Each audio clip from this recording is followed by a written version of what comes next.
Hello po sa inyong lahat mga ka-crypto. Ako po si Pinoy Crypto Trader at sa video na ito ay atin pong pag-uusapan ang tungkol dito kay Cardano. Kung saan ang sabi po rito ay projected timeline for Cardano to retest $3.10 revealed.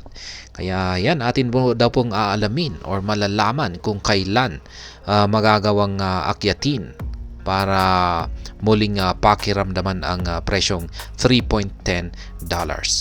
Kaya yan, bago po tayo magpatuloy ay nais ko lamang po munang bigyang linaw ang aking disclaimer kung saan ang nilalaman po ng video na ito ay hindi po ito isang financial advice. For education and information purposes lamang po ang layunin nito.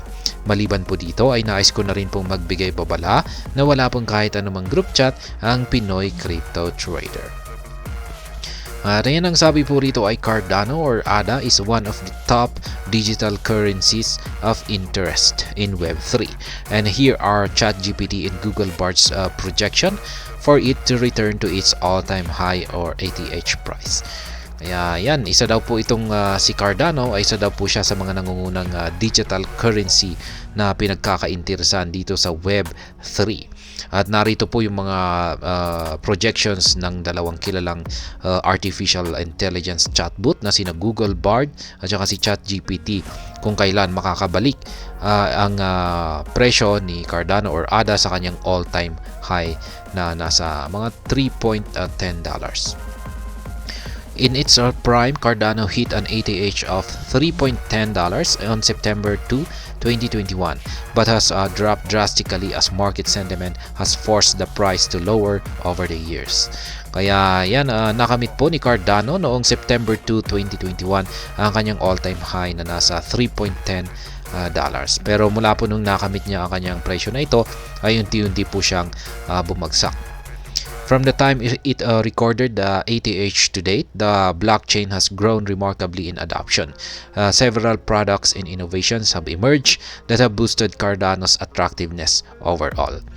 Kaya yan, mulaan po nung naitala ni Cardano ang kanyang all-time high, ay yung kanyang yung blockchain po ni Cardano ay patuloy pong nagkaroon ng paglago. At maliban po sa kanyang paglago ay nagkaroon din po ito ng adoption. Ayan, marami pong mga products at saka innovations ang nagsilabasan or na-develop dito sa ecosystem ni Cardano. Kaya ito po yung nagdulot ng attractiveness or parang nang hikayat sa mga investor na mag-invest dito kay Cardano. With this, the underlying ADA has fared badly in terms of recouping its lost valuation. The Crypto Basic hence consulted with ChatGPT and Google Bard to know the timeline to watch for ADA to retest its all-time high. Kaya yan, kahit na nagkaroon po ng magagandang development ang ecosystem ni Cardano, ay mukhang nahihirapan pa rin po siyang makabalik sa kanyang mataas na presyo na ATH, yung kanyang previous all-time high. Kaya yan, ang ginawa po ng The Crypto Basic ay kinonsulta daw po nila itong si ChatGPT at saka si Google Bard kung kailan posibleng makakabalik si ADA at yan, magkaroon ng retest sa kanyang previous all-time high. Google Bard and ChatGPT Cardano ATH timeline projection. According to ChatGPT, Cardano has the tendency to retest its ATH within the next 6 to 12 months, provided some conditions are fulfilled. Kaya yan, ayon po kay ChatGPT ay magagawa daw po ni Cardano or si ADA na magkaroon ng retest sa kanyang previous all-time high dito po sa susunod na 6 hanggang 12 buwan. Ayan, ngunit, ayan, may kondisyon po yan para magawa niyang magkaroon ng retest dito. Hindi po ito basta-basta na mangyayari. Kasi yung pag hindi po naganap yung kondisyon na ito, ay hindi raw po ito makakamit ni Cardano. Kaya yan, some of these conditions include the technological upgrades or advancement of the network and any major catalyst that might trigger a major price reversal. Kaya yan po yung mga condition. Dapat po ay meron po siyang magandang ipapakitang upgrade sa kanyang mga technologies at saka or magkakaroon ng advancement sa kanyang network. At maliban po dyan ay mga major catalyst na rin na posibleng makatulong sa kanyang paggalaw ng kanyang presyo. Yan, ito po yung actual na output ni Chat GPT. Yan, sabi niya dito ay meron yung binanggit po niya rito yung current market dynamics at saka strategic outlook.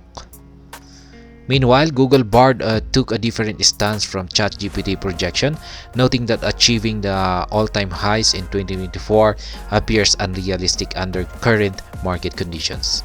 Yan, magkaiba po yung pananaw naman magkaiba po ang pananaw ni Google Bard kay ChatGPT.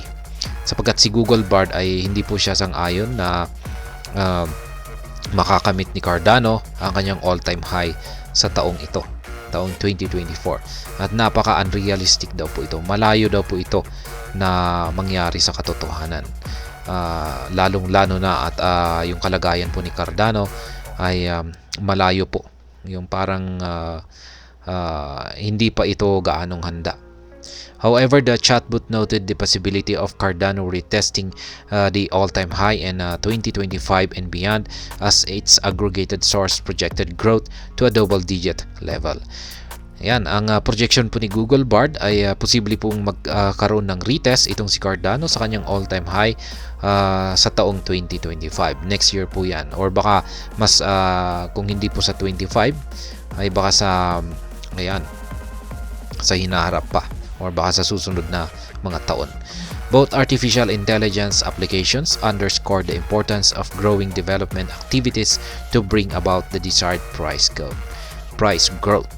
Kaya yan, pareho po sila, sina ChatGPT at saka si Google Bard ay kanila pong binigyan ng importansya yung paglago ng mga development, mga activities, yung development ng kanilang ecosystem.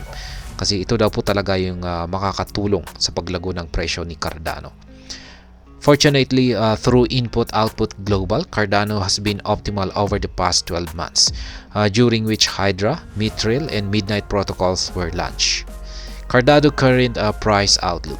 Cardano remains one of the most capitalized cryptocurrencies, with its price and market capitalization down by 3.60% in the past 24 hours to 0.5102 and $18 billion respectively.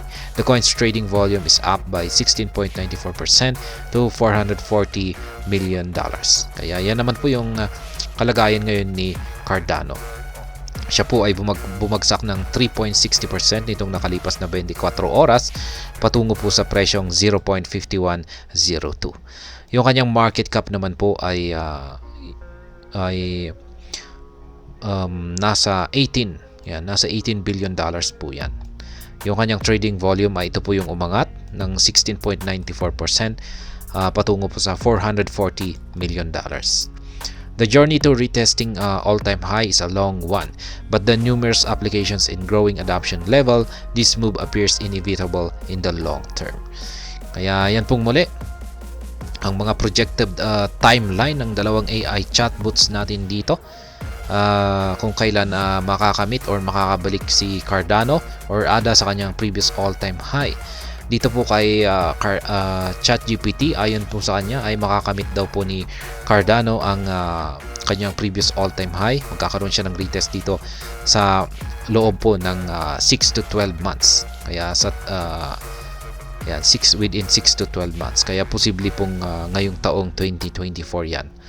Yan, bago po siguro magtapos ang taong 2024 ay makakamit daw niya ang kanyang previous all-time high. Samantala si Google Bard naman ay posibleng sa taong 2025 or baka higit pa. At ayan, hanggang dito na lamang po tayo sa video na ito. Sana po ay inyong nagustuhan ang aking paliwanag dito. Kung inyo po itong nagustuhan ay pakiclick lamang po ang like button nito. Para naman po sa mga bago lamang dito, kayo po ay aking inaanyayahan para mag-subscribe. Pakiclick na rin po ang bell icon nito dahil ito po ang siyang magsisilbing notification nito sa mga bago kong videos na akin pong ina-upload sa aking YouTube channel na ito. Marami pong salamat sa panonood, ingat po tayo lagi at God bless po sa ating lahat.